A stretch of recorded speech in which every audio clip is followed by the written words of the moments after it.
datang di Sofa Merah, obrolan Lokataru. Kali ini kita akan ngobrol bareng dengan Mas Suroto. Mas Suroto ini Ketua Asosiasi Kader Sosioekonomi Strategis Akses. Beliau ini sebenarnya pakar yang sangat dikagumi oleh generasi muda dan banyak sekali generasi-generasi tua kita yang membicarakan tentang koperasi. Bisa dibilang beliau ini adalah Profesor Koperasi Republik Indonesia setelah Bung Hatta.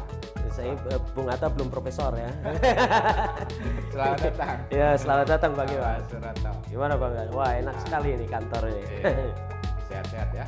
Ya, inilah. Lama kita nggak jumpa setelah pandemi ini. Ya, itulah. Dan sekarang kita bisa ketemu.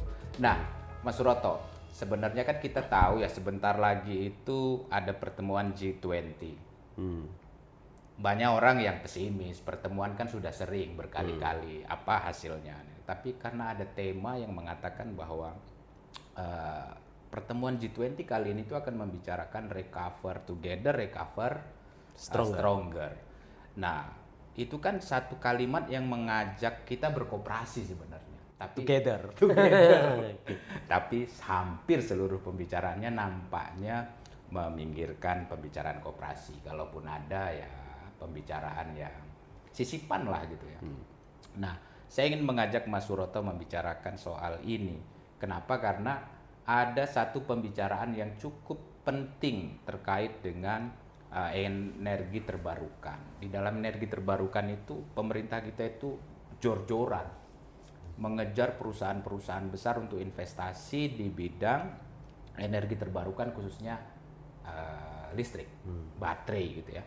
Padahal kita tahu nih, baterai kita itu dihasilkan dari pertambangan nikel yang merusak pulau-pulau kecil di Maluku, di Sulawesi Tenggara, di Sulawesi Tengah. Lalu dibuat smelter. Smelternya itu menggunakan PLTU batubara. PLTU batubara, Mas Suroto tahu sendiri, polusinya sangat membahayakan.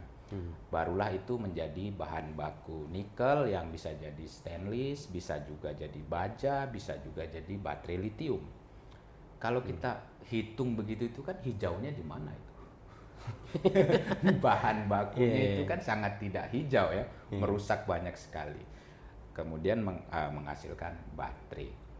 Nah, saya kok kepikiran seharusnya ide-ide baru semacam itu kan mengajak koperasi ya.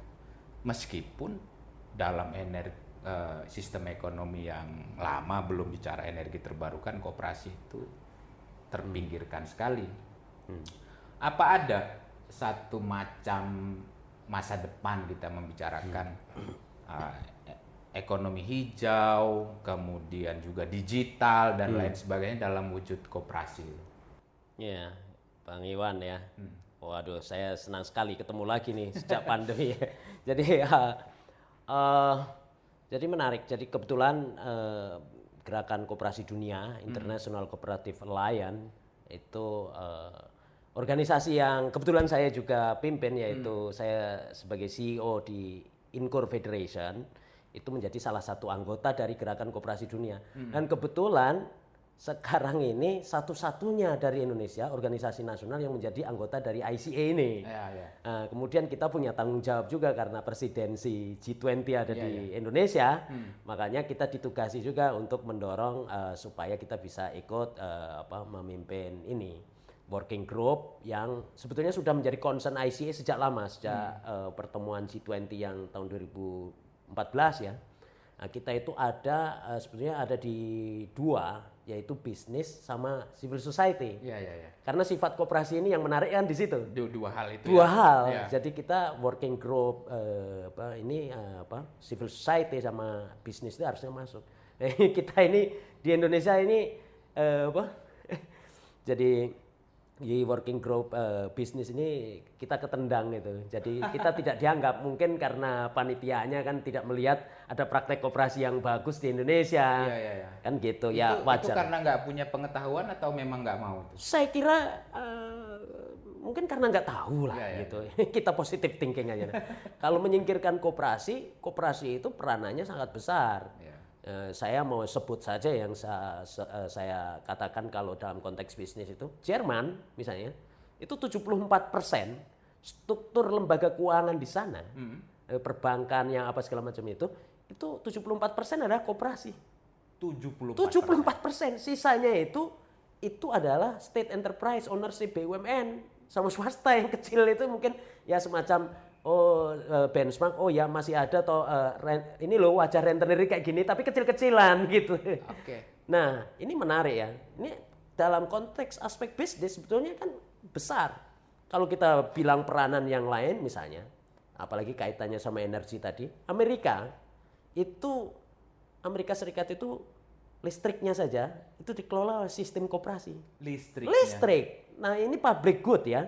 Itu di Amerika itu koperasi besar, itu negeri Pak. paling kapitalis. Kita tuduh sebagai negara kapitalis di sana itu ekonomi domestiknya Amerika itu sangat kooperatif. Kenapa? Karena dari 300 koperasi besar dunia saja itu 26%-nya 77 koperasi itu dari Amerika, Pak. 77 koperasi dari 300 koperasi besar dunia.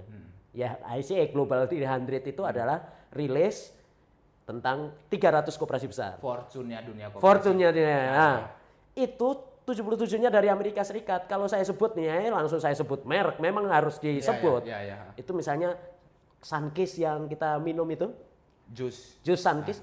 Itu adalah koperasi dari Amerika, Pak. Itu dari petani-petani jeruk di California Utara membentuklah yang namanya Sunkist Cooperative Growers.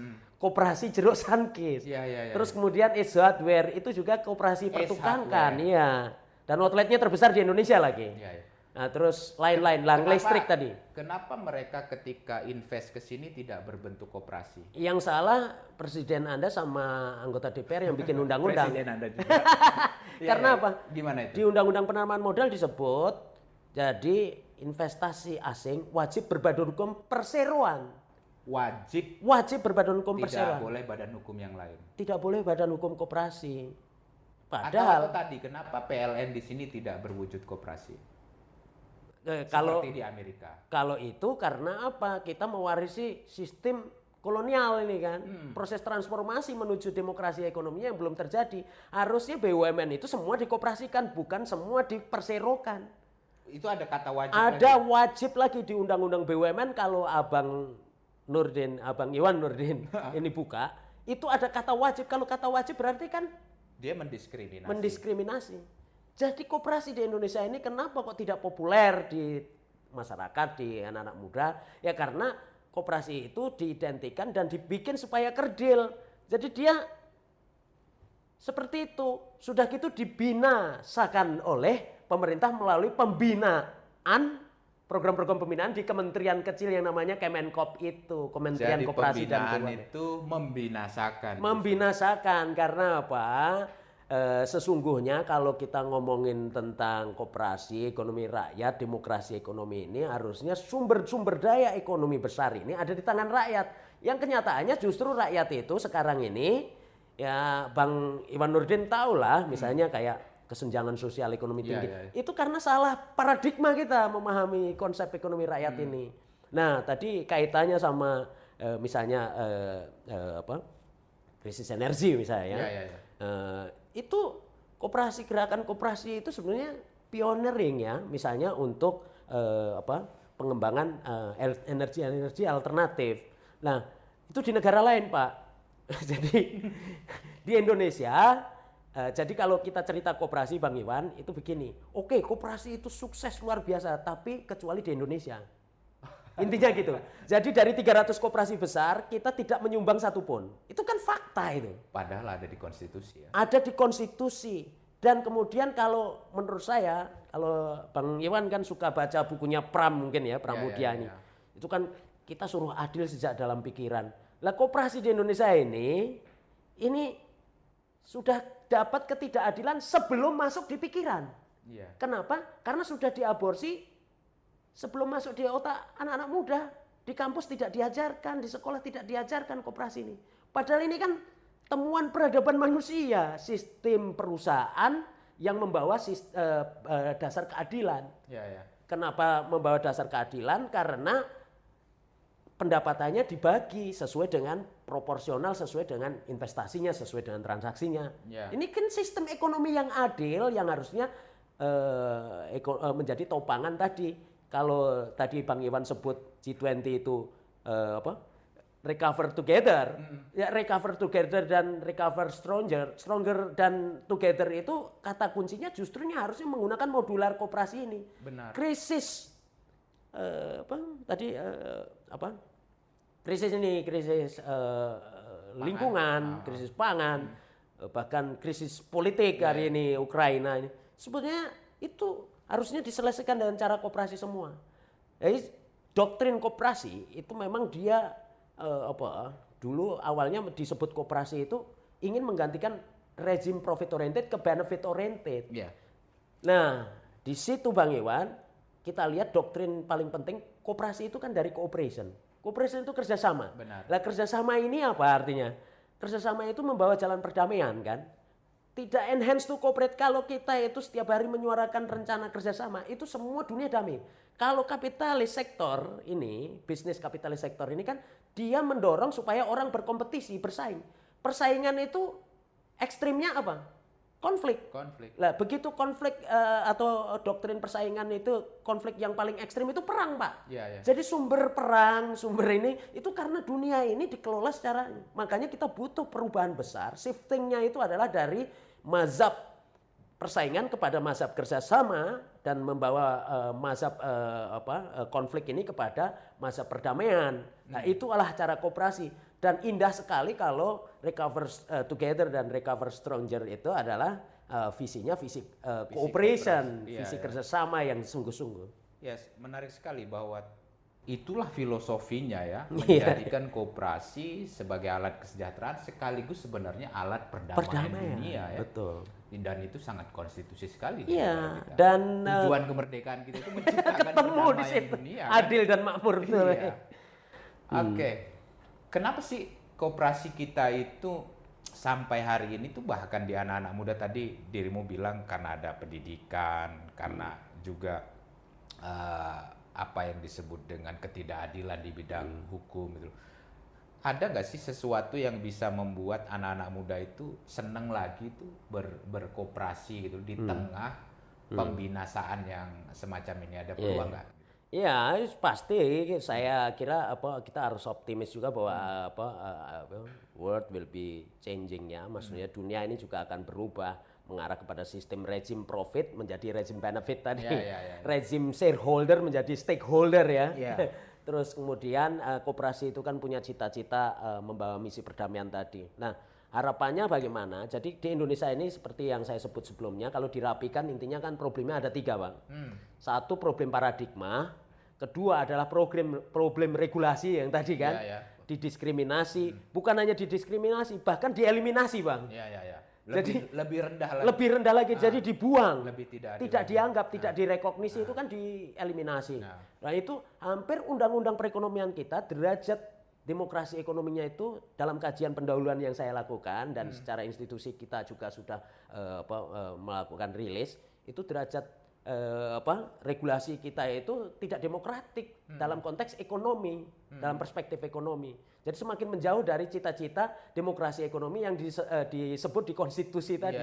Dan kalau konstitusi kita itu letterlek loh, jarang sekali kita mendapati ada hal yang letterlek, misalnya menyebut bangun perusahaan yang sesuai dengan demokrasi itu ialah koperasi dan ditulis di konstitusi, itu kayaknya di dunia hanya Indonesia. Hanya Indonesia mungkin. Nah, tapi kenapa kok ini tidak ada di dalam modus operandi atau praktek kita? Di dalam praktek nggak ada.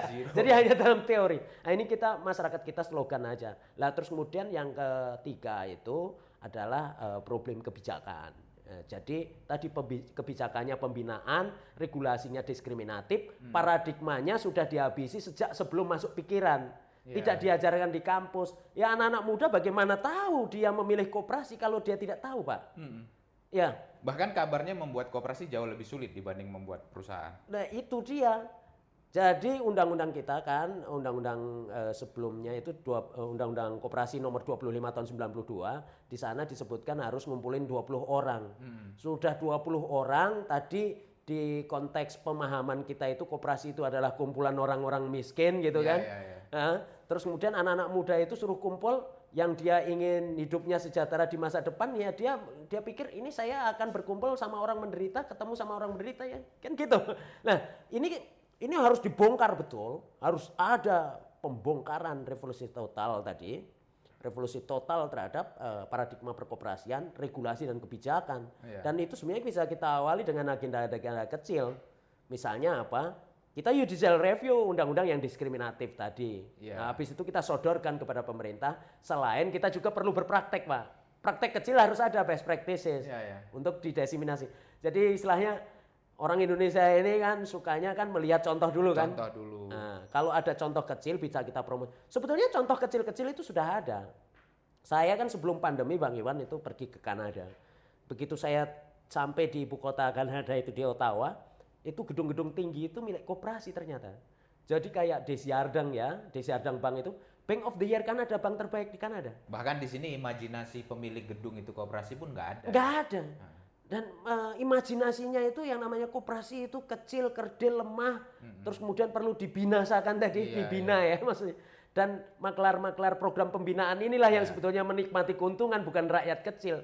Dari dulu kan koperasi kan digitu-gitu kan, termasuk UMKM itu kan kenapa disandingkan sama Kementerian Koperasi? Karena paradigmanya ini, Bang. Iya, koperasi dan UMKM. Makin lekat lah bahwa koperasi itu adalah menengah ke bawah. Iya, gitu. Dan nyambung ke tema besar Bang Iwan tadi, misalnya soal climate change itu. Itu harusnya koperasi menjadi solusi dari hal fundamental dari krisis lingkungan, krisis dunia ini. Krisis perang. Kenapa? Karena climate justice yang sebetulnya. Dan kalau baca bukunya Profesor Murray Bookchin itu, di sana beliau menyebutkan tegas sekali bahwa jantung dari krisis ekologi itu adalah manusia mengeksploitasi manusia yang lain dan instrumennya adalah modal. Nah, saya membaca kenapa Hatta juga menyebut koperasi itu adalah lawan tanding kapitalisme secara fundamental. Secara fundamental. Kupikir ini mengada-ada lah gitu. Ini bombastis lah, mungkin terlalu fascinated lah ya, mungkin Bung Hatta sama koperasi. Setelah saya pelajari dan uraian-uraian beliau sangat rinci sekali. Itu jadi problem kapitalisme kan problem relasi sosial yang menempatkan modal itu sebagai alat bantu mencapai kesejahteraan, bukan sebagai penentu. Artinya prakteknya begini, kalau PT atau perseroan itu kan modal sebagai penentu, artinya if I own 51%, saya punya saham mayoritas, saya punya 50% saya yang suara. Memutuskan, saya yang akan mengangkat Bang Iwan jadi komisaris, jadi GM, jadi ini, terus kemudian saya mau gaji orang-orang di perusahaan saya berapa. Nah, kalau koperasi enggak, orang yang ada di atas, yang supreme Bang. Kenapa disebutlah people based association? Dan itu sudah ada faktanya, kalau mungkin saya buka adalah mungkin Bang Iwan kaget. Bang Iwan, kita ini kan banyak pecinta bola nih. Ya, jadi Barcelona Football Club itu yang hebat itu ada bahkan dimiliki koperasi. Itu adalah hanya salah satu cabang dari usaha di bidang perolahragaan milik koperasi. Dan itu dimiliki oleh 176.000 fans klubnya. Fansnya itu ditulis di statuta itu mereka ketika masih tidak percaya terhadap Bartomeu dulu, presiden klubnya itu kenapa langsung didengar dan kemudian Bartomeu mundur? Karena sudah ditulis di statutanya lebih dari 20% pemilik fans ini menjadi pemilik, itu otomatis keputusannya akan diputuskan sebagai keputusan tertinggi atau putusan sah dari member board atau pengurus. Nah, si Bartomeu dia sudah tahu begitu sudah melampaui itu, dia sudah kehilangan legitimasi secara politis, dia harus turun mundur. Dan teman-teman di Indonesia kan bikin tagar mosi tidak percaya. Itu tujuannya untuk mosi tidak percaya pemerintah. Tapi apakah Anda ini pemilik kedaulatan rakyat seperti koperasi yang ya kita memang ditulis di konstitusi rakyat yang berdaulat. Tapi mekanisme untuk menjaga kedaulatannya itu tidak ada. Kalau koperasi jelas. Koperasi itu ada hukumnya. Urusannya adalah di dalam statuta. Kalau itu satu contoh ya. Terus kemudian di Spanyol lagi Bang. Ini yang terkenal dijadikan pembahasan oleh teman-teman civil society di seluruh dunia. Ada yang namanya Mondragon Worker Cooperative. orang anak STM, terus kemudian atas arahan seorang pastor Yesuit namanya Jose Maria Arimendes itu mendirikan usaha di bidang industri yang mulainya itu loh Mondragon itu kalau Bang Iwan di pintunya ada grendel atau apa itu pokoknya yang berkaitan sama baja. Mondragon itu koperasi itu Bang.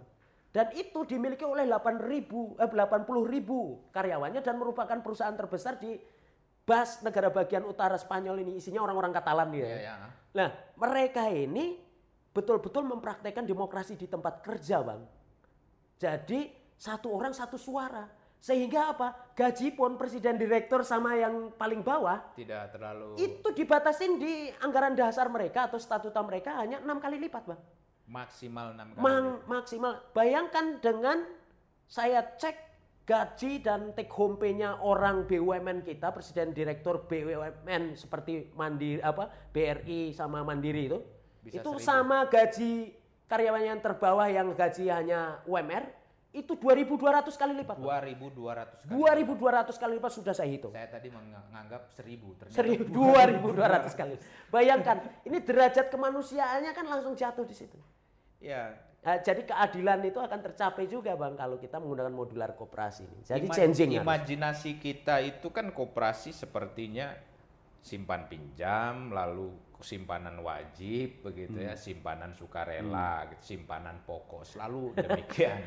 Dan seperti tidak ada satu pemikiran baru. Bayangkan ternyata ada koperasi sepak bola, ada koperasi PLN, listrik, ada koperasi soal yang memproduksi alat-alat perkakas, mungkin juga ada koperasi rumah sakit, mungkin juga ada koperasi.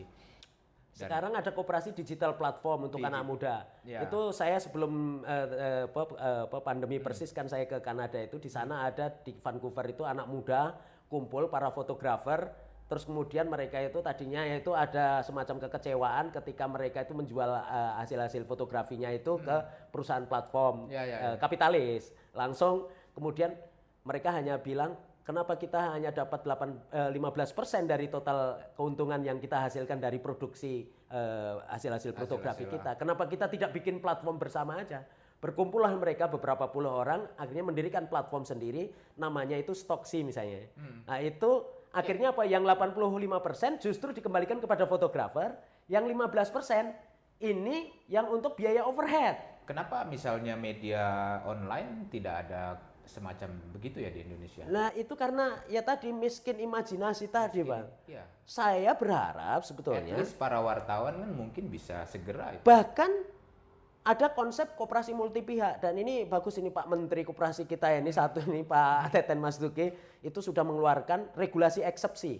Artinya? Regulasi eksepsi itu tidak diatur di dalam undang-undang, tapi beliau mengeluarkan permen. Nah, kemudian permennya ini merekognisi model koperasi multi pihak, multi stakeholder kooperatif. Apa itu koperasi multi pihak? Ini koperasi yang bisa dimiliki oleh foundernya, investor, worker atau pekerjanya, termasuk consumer, pelanggannya. Nah ini kan cocok untuk bisnis media platform tadi. Bukan hanya media, tapi bisnis platform pada umumnya harusnya kayak Gojek, Grab, apa segala macamnya harusnya bisa dimiliki oleh driver dan consumer. Ya, atau para dokter, perawat, kemudian kita yang yang mungkin akan jadi konsumen dari kesehatan dan masyarakat membentuk gitulah ya koperasi rumah sakit atau layanan kesehatan misalnya begitu. Kalau jadi koperasi itu bisa masuk ke sektor kebutuhan hidup sehari-hari ya, jika fundamental pemikirannya itu sampai di situ ya artinya tidak ada satupun yang tidak bisa dikoperasikan kan. Betul ya. Sampai layanan publik sampai kebutuhan sehari-hari semua itu BUMN itu seharusnya Kementerian BUMN itu disatukan sama Kementerian Koperasi. Tugas menterinya hanya satu. Kalau Bang Iwan jadi menterinya Koperasi dan BUMN itu adalah mengkoperasikan BUMN, Bang. Nah, itu barulah itu rakyat Indonesia tahu apa bedanya koperasi sama bukan koperasi. Nah, di tengah negara kita yang sistem penganut paham kapitalis pinggiran ini ya koperasi memang tidak akan hidup. Jadi koperasi ya hanya hidup kalau orangnya ngerti koperasi. Rata-rata Indonesia ini kan orangnya tidak ngerti koperasi, suruh berkoperasi, pembuat kebijakan regulasi juga nggak ngerti koperasi, gimana dia membawa kebaikan bagi koperasi. Iya. Kebaikan koperasi itu kebaikan masyarakat. Policy kita itu kan ya Bang Iwan kalau sebagai akademikus itu kan kita baca teorinya Marx itu kan bahwa negara pelayan bagi kepentingan yang berkuasa. Yang berkuasa ini kan segelintir oligarki hari ini kan. Gimana?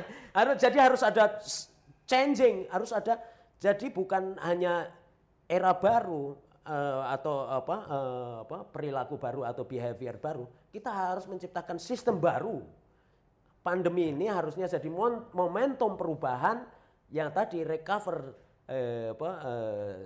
together dan recover stronger adalah koperasi. Koperasi. Jadi demi apa? Demi economic justice. Kan kita udah keterlaluan ini Bang. Disparitas sosial ekonomi kita. Ya, indeks Gini kita. Ya, indeks Gini kekayaan kita itu 0,77. Ya, indeks lahan lebih parah ya. Ya, ini indeks Gini yang dirilis sama Swissy aja, itu yang lembaga internasional Swissy itu kan lembaga internasional di bidang riset ya. Swissy Credit Foundation itu. Nah, itu disebutkan 0,77. Terus kemudian ini tahun 2021 ya. Terus kemudian 83 dilaporkan di situ 83% dari total penduduk dewasa kita itu hanya punya kekayaan 150 juta ke bawah, Bang.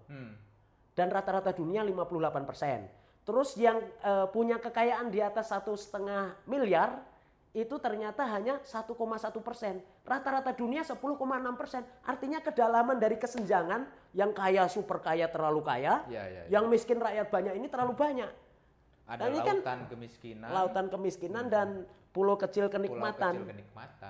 Dan kemakmuran. Nah, ini negaranya Bang Iwan ini memang saya kira butuh visi baru seperti Bang Iwan, anak muda inilah yang harus berimajinasi lebih liar lah untuk kebaikan bersama, saya kira gitu. Ya, saya membayangkan juga demikian kalau kita menjawab ya krisis pangan kemarin ya, ada krisis minyak goreng yang dihasilkan hanya soal mafia minyak goreng. Kemudian nanti mungkin akan ada mafia-mafia pangan yang lain. Lalu isunya kemudian menjadi penegakan hukum. Padahal tidak dilihat sebagai satu gambar besar bahwa ini masalah adalah kesenjangan agraria yang begitu luas. Betul dan sekali. penting diselesaikan. Dan jawabannya ya koperasi. Bahkan jika tesisnya koperasi itu pencipta perdamaian, penyelesaian konflik agraria sesungguhnya ya kalau koperasi lagi ya. Kalau masyarakat di daerah konflik itu sudah jadi pemilik dari perusahaan yang kita anggaplah konversi dari PTPN yang itu katanya perusahaan kita juga itu. Ya. Konflik-konflik itu kata Bang Nurdin paling banyak malah justru perusahaan negara sama masyarakat. Lah kalau itu sudah jadi milik masyarakat langsung, ada direct demokrasi di situ dan ownership-nya ada di situ. Gimana dia mau konflik sama perusahaannya sendiri? Ini kan nalarnya di mana kan? Jadi itu resolusi konflik yang paling mendasar, bukan hanya semacam konsensus. Jadi saya juga ingin bersuara kepada teman-teman basis reforma agra itu untuk pejuang-pejuang reforma agra di Indonesia itu untuk memikirkan kelembagaan koperasi itu sebagai resolusi konflik yang paling mendasar. Ya. Karena dia membawa ke jalan perdamaian betul. Iya, perdamaian itu adalah keadilan. Keadilan itu adalah kesejahteraan gitu. Dan tidak ada yang namanya keadilan tanpa hidup bersama dan tidak ada hidup bersama tanpa keadilan, dan itulah koperasi. Balik-balik lagi koperasi. Balik-balik lagi koperasi. Ya, terima kasih sekali nih Mas Suroto. Obrolan yang sangat filosofis dan sangat membuat adrenalin kita naik ini. Betapa banyak soal-soal yang nggak pernah kita pikirkan sebelumnya, bahwa ternyata koperasi yang mau invest ke sini pun harus jadi perusahaan. Kemudian BUMN diwajibkan semua. Tidak boleh berwujud koperasi. Kemudian secara pendidikan koperasi semakin dipinggirkan, dan the only one di negara dunia ini yang punya konstitusi koperasi mungkin cuman ada India juga ya, tapi kita paling buruk ini nasibnya. Ya. Bahkan ada satu negara yang saya sebut di sini, mereka itu hidup dari values koperasi dari sejak awal. Mereka itu datang sebagai koloni, kemudian mereka itu membentuk satu negara tanpa konstitusi, Bang. Dan itu namanya Israel. Kenapa? Karena basisnya adalah koloni-koloni koperasi. Mereka datang membentuk koperasi yang namanya kibbutz sama mozaf. Yang agak sedikit otonom namanya mozaf. Itu mereka itu kenapa bisa membangun negara tanpa konstitusi? Karena mereka sudah menghidupi nilai-nilai dan prinsip koperasi itu. Minus prinsip yang paling mendasar juga ya, mereka mengabaikan ini. Terbuka ke anggotanya bagi masyarakat seluruh dunia. Jadi hanya agak sedikit chauvinisnya sih. Mereka koperasi tetapi hanya untuk kaum orang Israel. Sendiri.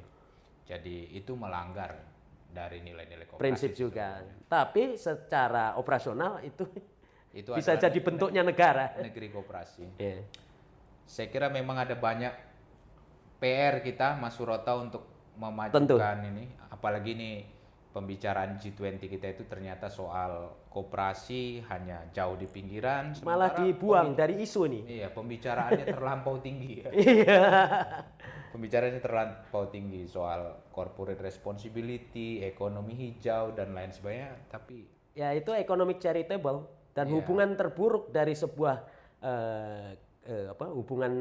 hubungan sosial terburuk dari hubungan kemanusiaan itu adalah hubungan belas kasihan. Hubungan belas kasihan. Yang terbaik itu adalah hubungan solidaritas setara. Yang tadi Bang Iwan juga sempat sebut juga economic solidarity atau apalah tadi. Iya.